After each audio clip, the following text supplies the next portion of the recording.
Isang mapagpalang araw pong muli sa inyo pong lahat. Welcome po sa Salita ng Buhay at ngayon pong oras na ito, nandito po tayo para muli mag-aral po tayo ng Salita ng Diyos. Una po sa lahat, ako po yung nagpapasalamat sa Panginoon sa pribileyo na naman po na magamit upang maging tagapanguna po ngayon pong oras na ito para po sa ating aralan. Ito po yung habag, biyaya ng Diyos kung bakit po tayo nagagamit.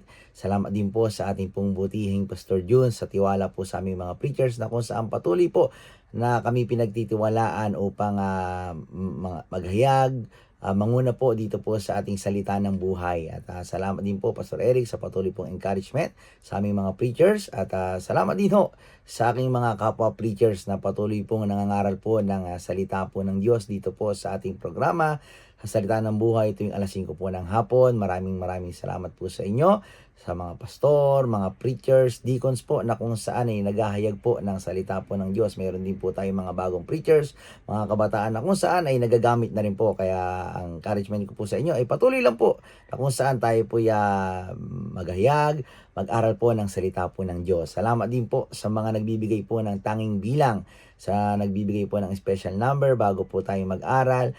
Ang awitin pa lang po ay blessing na. At salamat din po sa ating pong mga IT operators na kung saan patuloy po, na kung saan nag-i-edit po, na kung saan para mas lalo po nating maunawaan ang salita ng buhay sa ating pong aralan ng salita ng Diyos. At ito po ay kanilang mas inaayos pa, mas nilalagyan pa po ng mga verses po dyan sa ating mga screen. At maraming salamat po sa inyo. At syempre sa mga nanonood po at nakikinig ng salita ng buhay noon hanggang ngayon, nandiyan po kayo po ay nakasuporta, kayo po ay lagi pong nakasubaybay at alam ko po ang salita ng buhay nagiging silbing lakas ng ating spiritual na buhay. Kaya pag nandiyan po kayo, patuloy lang po kayo mag-comment at pwede po kayong maglagay po dyan. Basta encouraging words lang po na kung saan nandiyan po kayo. So hindi ko na po para ma-shoutout ang bawat isa at nandiyan lang po kayo ay blessing po na kung saan ay nag-aaral po tayo ng salita po ng Diyos. So ngayon po, ako po inilundo ng Diyos dito po sa ating pong teksto na kung saan sa aklat ng Biblia, sa aklat po ng Mark chapter 4 verse 36 to 41. Mark chapter 4 verse 36 to 41. At ito po ang sinasabi ng banal na kasulatan. And when they had sent away the multitude, they took him even as he was in the ship. And there were also with him other little sheep. Verse 37. And there arose a great storm of wind, and the waves beat into the ship, so that it was now full. Verse 38. And he was in the hinder part of the ship, asleep on a pillow, and they awake him, and say unto him, Master, carest thou not that we perish? Verse 39. And he arose and rebuked the winds, and said unto the sea, Peace, be still. And the wind ceased, and there was a great calm. Verse 40. And he said unto them, Why are ye so fearful? How is it ye have no faith? Verse 41. And they feared exceedingly, and said one to another, What manner of man is this, that even the wind and the sea obey him? Purihin at pagpalain po ang pagkabasa ng salita ng Diyos. Ang mensahe pong ito ay pinamagatan ko pong God controls the storm. God controls the storm. So madali po tayong yumuko at pumikit. Tayo po humingi ng gabay at patnubay sa ating pong Panginoon.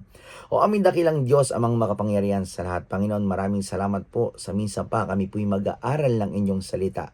Salamat Panginoon sa mensaheng ito na kung saan ay napapanahon po sa amin.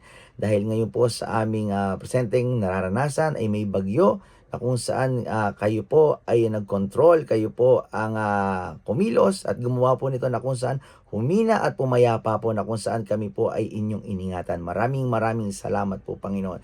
At ngayon kami po ay mapagpala ng inyong salita, magpaalala na kung saan po ang bagyo sa aming buhay ay kayo po ang may control na ito at kayo po ang nag-iingat po sa amin. Lord, ito po ang samot panalangin po namin na may pasasalamat sa dakilang pangalan po ng aming Panginoong Hesus. Amen at amen. So ngayon po, sa ating pong pag-aaral, ako po inilundo ng Diyos sa tekstong ito dahil ito po napapanahon po sa atin. Hindi po lingid sa bawat isa na ating pong bansang Pilipinas ay meron pong malakas na bagyo na pagbabanta at ito si Bagyong Inday. At kung titingnan po at aaralin po natin, napakalakas po nito. Super typhoon po at talagang pwedeng mamalasa, kung saan pwedeng talagang mabenepisyo itong bagyong ito sa ating bansang Pilipinas, dahil alam naman po natin sa ating bansa ay magtuloy-tuloy lang yung ulan, talaga naman ay mataas ang pagbaha po sa atin at marami pong maapektuhan. At hindi lang din po yun, ang ating mga farmers, may mga pananim tayo, meron tayong hanap buhay, may trabaho, may eskwelahan na kung saan ay pwedeng maapektuhan talaga at tayo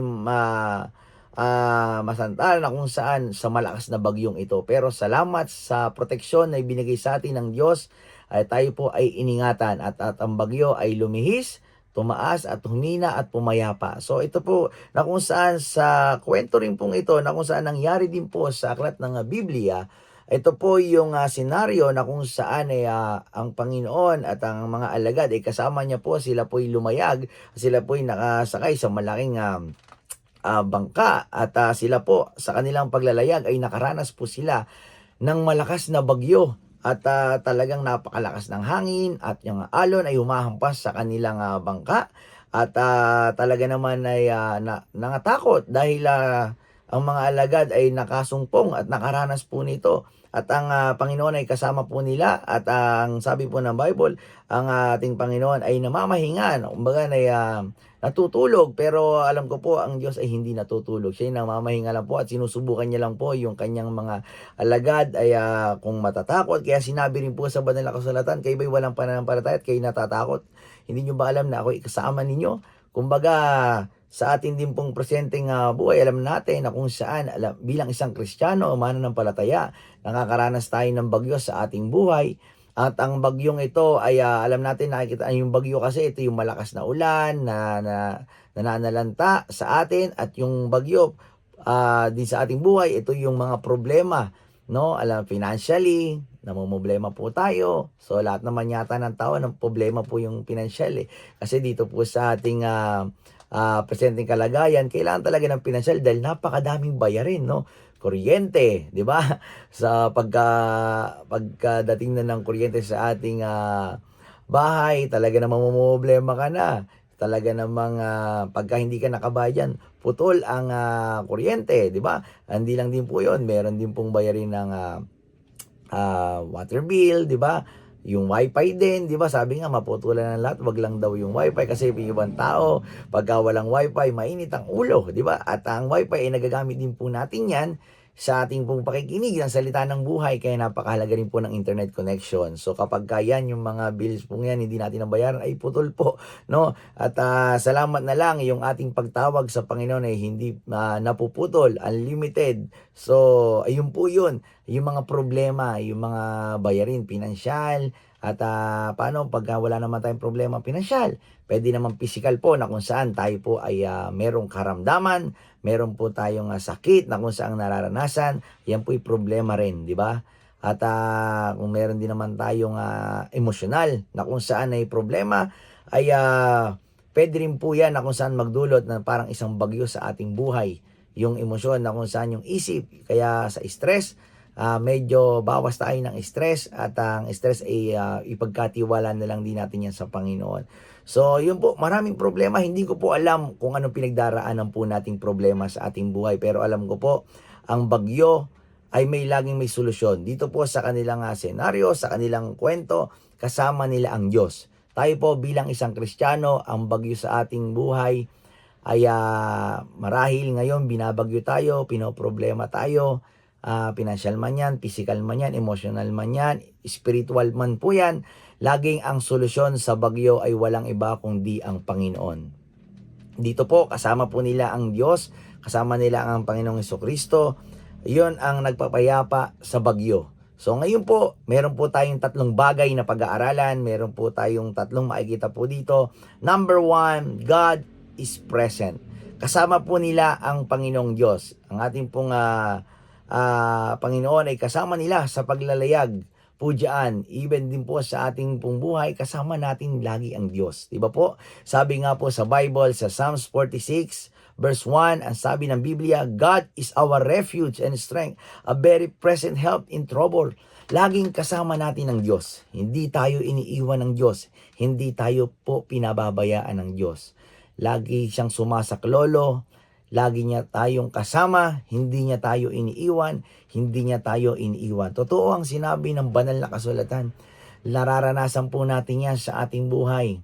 Marahil tayo'y nalalayo sa ating pong Panginoon, tayo po'y nalilihis, tayo'y nadadapa, tayo po ay naliliko, pero salamat sa kamay ng Diyos. Lagi siyang nakaalalay sa atin, lagi siyang nakaagapay po sa atin. Laging nandyan ang tulong ng Diyos po sa atin. Hindi niya tayo pinababayaan, hindi niya tayo iniiwan. Kasama po ng mga disipulo ang Diyos. Kaya sila'y nag-aalala, kasama nila yung kanilang master, di ba ginising nga po nila eh. So sabi po nila, tayo po ay nakakaranas ng matinding bagyo. Ano po ba ang inyong dapat gawin? Di ba parang gano'n po. So ang ating pong Panginoong Hesukristo ay kinausap niya yung bagyo at ito'y pumayapa. So ganoon din po sa ating buhay bilang isang Kristiyano. Lagi po nating iisipin na kasama lagi po natin ang Diyos. Siya ay laging nandyan, hindi niya tayo iniiwan, hindi niya po tayo pinababayaan. Marahil naiisip po natin, akala natin hindi natin kasama ang Diyos. Kasi hindi natin siya na physical nakikita, pero lagi po nating ilagay sa ating isip na lagi natin siyang kasama. Nararamdaman po natin ang presensya ng Diyos. Always present po siya. Never po siyang umabsent, di ba? Ayun ang kagandahan po sa ating Panginoon eh. Siya po ay laging nandyan. Pwede po natin siyang tawagan, pwede natin siyang lapitan. Sabi ng banal na kasulatan, Jeremiah 33:3, "Call unto me and I will answer thee and shew the great and mighty things which thou knowest not." Sabi ng Bible, tumawag tayo sa Diyos at ang Diyos ay sasagot sa ating mga panalangin. Kaya tayo po bilang isang mananampalataya, bilang isang Kristiyano, wag po nating sayangin yung privilege na kung saan pwede po tayong dumulog sa Diyos. Darating sa panahon, darating sa ating oras na kahit ano pang gawin natin, lulundo tayo na ang Diyos na lang ang ating maaasahan. Kaya wag po nating itong sayangin, lumapit po tayo sa Diyos, tumawag po tayo sa Kanya, lagi po natin siyang kasama. Amen? So, point number 2 po, nating pag-aralan po natin dito. Number 1, God is present. Secondly, God is powerful. Amen? Ang Diyos po natin ay makapangyarihan. Sabi po ng banal na kasulatan, di ba, sa Mark 4:41, sabi po diyan, "And they feared exceedingly and said one to another, What manner of man is this that even the wind and the sea obey him?" Isipin niyo po yun, even ang bagyo sumusunod sa ating Diyos. Tama po ba? Yung wind, yung sea, di ba? Yung waves, di ba? Yung panahon sumusunod po sa Diyos. Pag sinabing pumayapa ka, pumayapa ka. Tayo po kasi bilang isang mananampalataya, pag may problema, natataranta po tayo, di ba? Nagpapanik po tayo. Ang sabi po diyan, pumayapa po, di ba? Makapangyarihan ng Diyos.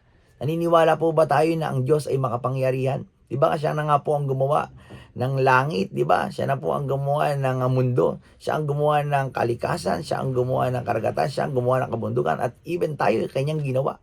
Di ba? Makapangyarihan ang ating pong Diyos. Ano pa ba yung kayang hindi niyang gawin? Ano pa ba yung kayang hindi niya ibigay? Ultimo ang kanyang bugtong na anak nga po, ibinigay niya po sa atin. Di ba po? At ano pa ba yung problema po natin na ating parang minsan pasan na natin yung buong daigdig. Hindi natin alam na ang Diyos ay singlaki ng universe, makapangyarihan. Kaya lakihan natin ang tingin sa ating pong Diyos. Di ba? Kaya kung tayo na problema, di ba po, tayo ay meron pong pasan natin yung bigat na kung saan ay laki po nito. Lagi nating iisipin yung solusyon ng Diyos ay singlawak ng karagatan. Kung ang problema mo ay sinlaki ng barko, ang solusyon ng Diyos ay sinlaki ng karagatan. Di ba po? Kung ang problema mo ay sinlaki ng mundo, ang solusyon ng Diyos ay sinlaki ng universe. Kaya mga kapatid, mga minamahal, lagi po nating tatandaan na makapangyarihan ang Diyos po na meron po tayo.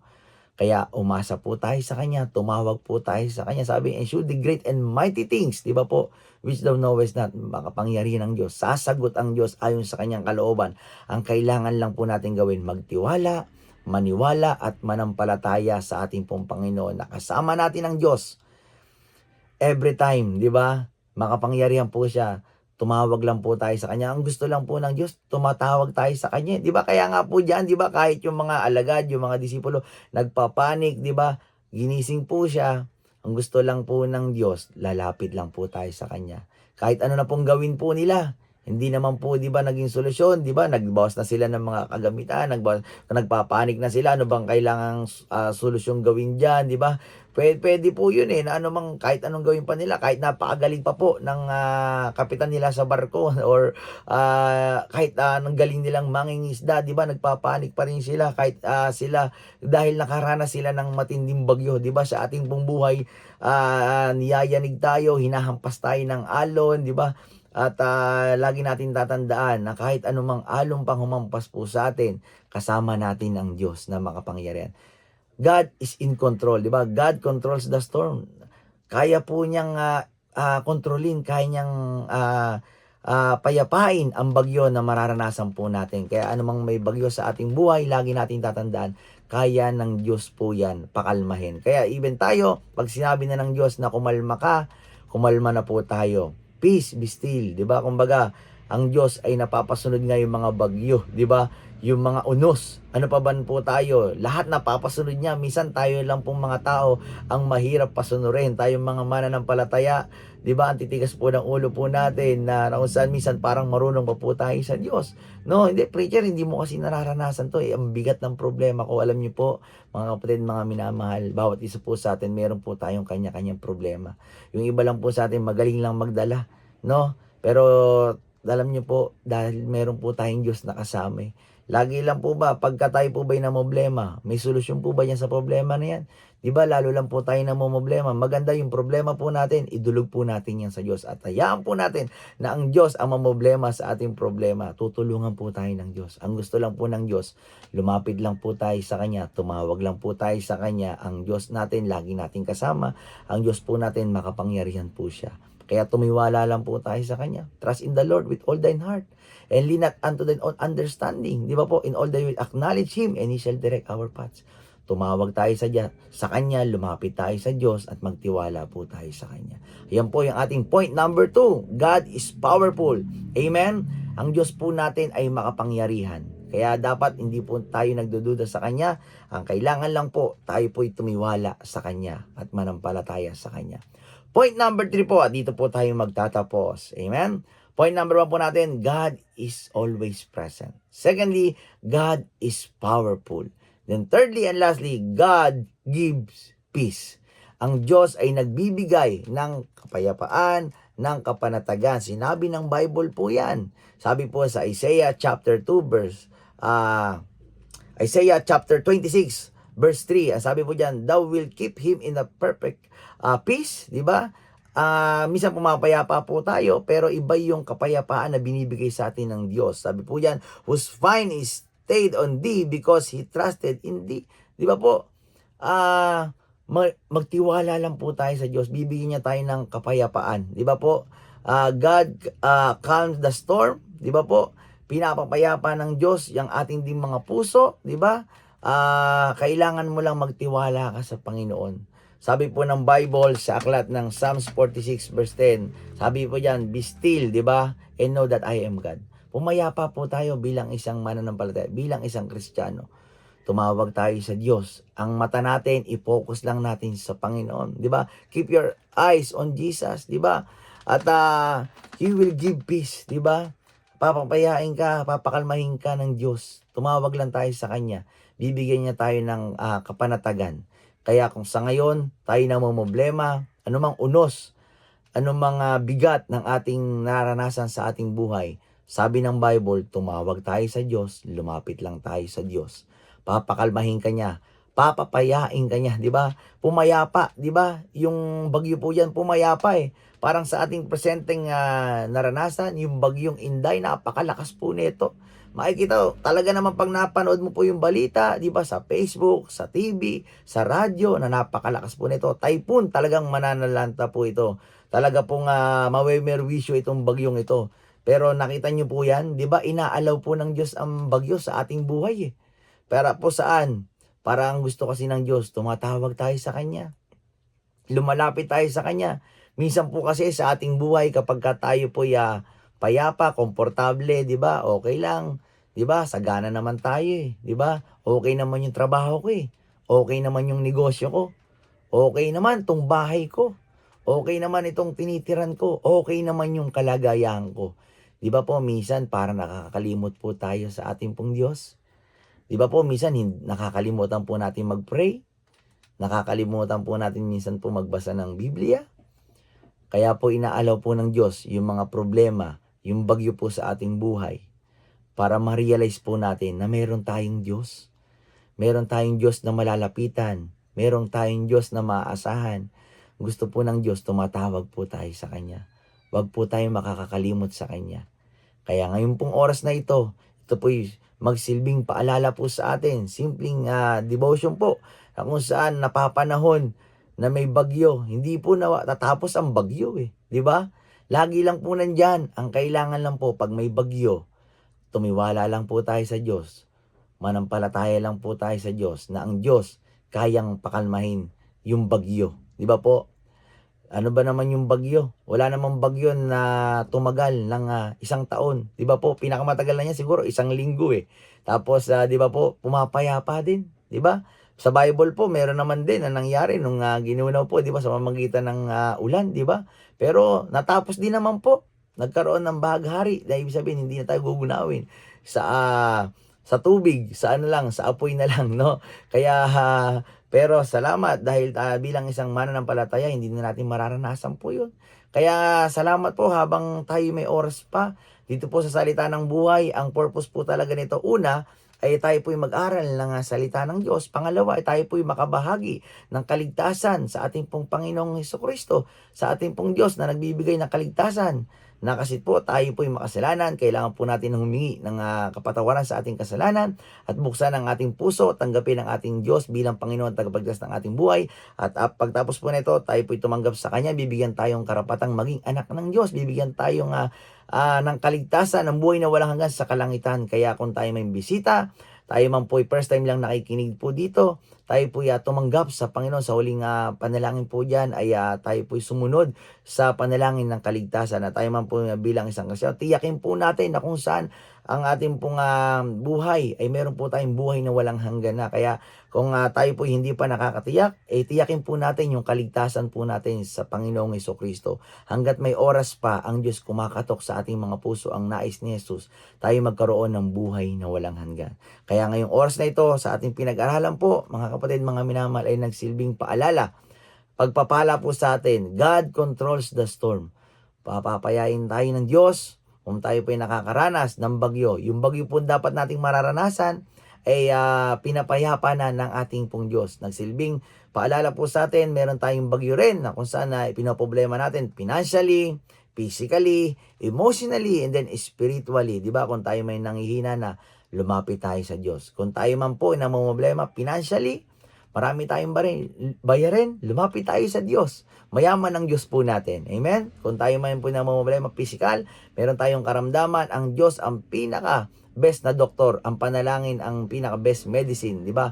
Tumawag tayo sa Diyos, lumapit tayo sa Panginoon. Libre lang po, walang bayad. At kung man tayo po ay mentally na emosyon, tayo po ay broken, di ba? Tayo po ay lumapit sa Diyos. Aalawin tayo ng Diyos, di ba po? Panatagin niya yung ating kaisipan, di ba? Papayain niya po yan. At hindi lang din po yun, kung tayo man po ay nanghihina espiritual, lumapit po tayo sa Diyos. Ang Diyos ang magpapalakas po sa atin. Kaya nga po may salita ng buhay. Alam niyo po, yung salita po ng Diyos, nagsisilbing lakas ng ating espiritual na buhay. Kaya po tayo lumapit sa Kanya. Mag-aral po tayo lagi ng salita ng Diyos. Kaya po sa SNB po natin, sana po ay wag po natin itong pagsawaan. Every time po na kung saan nag-aaral po dito, bawat mga preachers po dito, blessing po. Kasi po salita po ng Diyos, yung ating pong inaaral po dito. Alam niyo po, hindi po biro mag-record, di ba? Hindi po biro magsalita, manguna po dito. So ito po ay pinagpe-pray. At ito po ay pinag-aaralan po para po ating pagsalusaluhan. Para po tayo mas lalong lumakas, tumatag po sa ating spiritual. Kung pinapakain po natin yung ating physical, 3 times a day, dapat po yung ating pong spiritual na buhay din ay pinapakain po natin ng salita po ng Diyos. Kaya po sa aking mga kapwa preachers, blessing po na kung saan ay nangangaral po dito, patuloy lang po na kung saan tayo po ay magpagamit at mangaral po tayo ng salita niya. Sa mga nakikinig po dyan, maraming salamat din po sa inyo sa patuloy na pagsubaybay, pagsuporta sa salita ng buhay. So ngayon po, oras na ito, tayo po ay magtatapos sa ating pinag-aralan. God controls the storm. Number 1, God is present. Lagi nating kasama ang Diyos.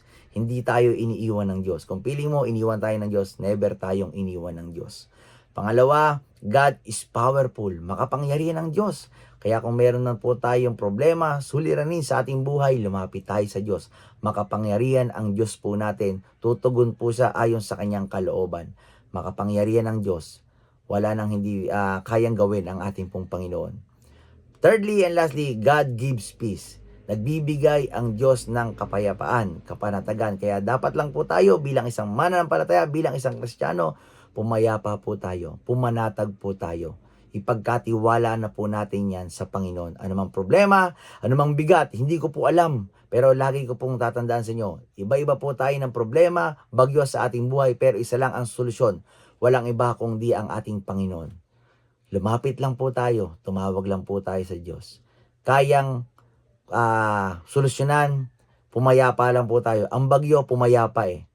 Tayo pa po kaya ang mga Kristiyano, dapat mas pumayapa po tayo. Meron po tayong Diyos na nandiyan, kasama. Hindi tayo iwan, hindi tayo pababayaan. Kaya wag po nating pagsawaan na tumawag sa Diyos. Magtiwala po tayo sa Panginoon. I hope and I pray na ngayon pong oras na ito ay napagpala, napaalalahanan po tayo ng salita ng Diyos. So, tayo pong lahat ay yumuko at pumikit. Tayo po ay magpapasalamat sa ating pong Panginoon. O aming dakilang Diyos, amang makapangyarihan sa lahat. Panginoon, maraming salamat po sa natapos po namin pag-aaral ng inyong pong salita. Salamat, Panginoon, muli sa inyong proteksyon na pinagkalob niyo po sa amin sa bagyo na kung saan ay pinamayapa po ninyo, pinahina po ninyo, pinalihis po ninyo na hindi na po kami nasalanta. Maraming salamat po, Panginoon, na kung saan iningatan niyo po kami. At ngayon po sa aming pong presenteng buhay, kung meron pong bagyo sa aming buhay, Panginoon, ay tulungan niyo po kami financially, spiritually, emotionally, mentally. Lord, tulungan niyo po kami. Kayo po ang bahala pong tumulong sa inyong mga anak. Kayo po ang bahalang sumaklolo po. Kayo po ang bahalang tumugon sa amin po mga problema sa buhay. Alam po namin hindi niyo po kami iiwan, hindi niyo po kami pababayaan. Panginoon, ito pong mensaheng ito ay naging silbing paalala po sa amin, nagsilbing paalala. Muli po, binabalik po namin sa inyo ang kapurihan, pasasalamat sa dakilang pangalan po ng aming Panginoong Hesus. Amen at amen. So muli po, maraming salamat po muli sa inyong pakikinig, pananood ng Salita ng Buhay. Araw-araw po tayong makinig po dito sa ating pong programang SNB. At pagpalain po tayo ng Panginoon. God bless po sa inyong lahat. Preacher Siron po, ang inyong pong lingkod. Maraming salamat po.